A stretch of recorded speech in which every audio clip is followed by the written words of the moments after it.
வணக்கம் and welcome to shawls kitchen. இன்றைக்கி நம்ம zucchini நூடுல்ஸ் பண்ண போகிறோம். அதுக்கு தேவையான பொருட்கள்: பூண்டு, ஒரு மீடியம் சைஸ் வெங்காயம், இது மெல்லிஸ் கேரட் 3 எடுத்து செத்தி வச்சுருக்கேன். அதே மாதிரி 3 மீடியம் சைஸ் zucchini, இதையும் ஷ்ரெட் பண்ணி வச்சுருக்கேன்.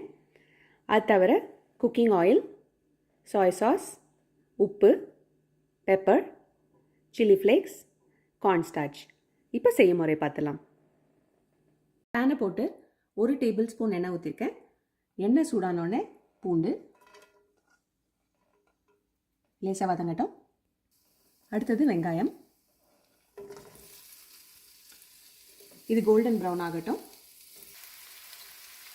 1/4 ஸ்பூன் உப்பு, நம்ம சாய் சாஸ் வேறு ஊற்ற போகிறோம், அதனால் பார்த்து போட்டுக்கோங்க.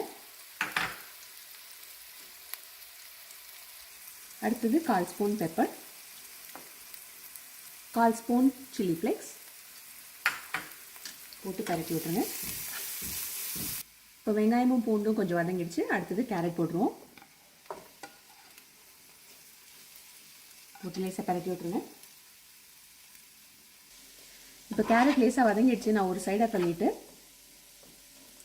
1 table spoon Sai sauce and cornstarch, இது திக்காகட்டும். 1 ஸ்பூன் கார்ன்ஸ்டார்ச் எடுத்திருந்தால அதை ஃபுல்லாக ஊற்றிடலாம். இது வந்து கொஞ்சம் திக்கார வரைக்கும் விட்டுருங்க. இப்போ இது திக்காது, ஸோ இதை நல்லா பரட்டி விட்டுருவோம். இப்போ இது மேலே zucchini வந்து உடனே வெந்துடும், ஏன்னா அதை ஷ்ரெட் பண்ணி வச்சுருக்கனால ஒரு 2-3 மினிட்ஸ் வச்சுட்டா போதும்.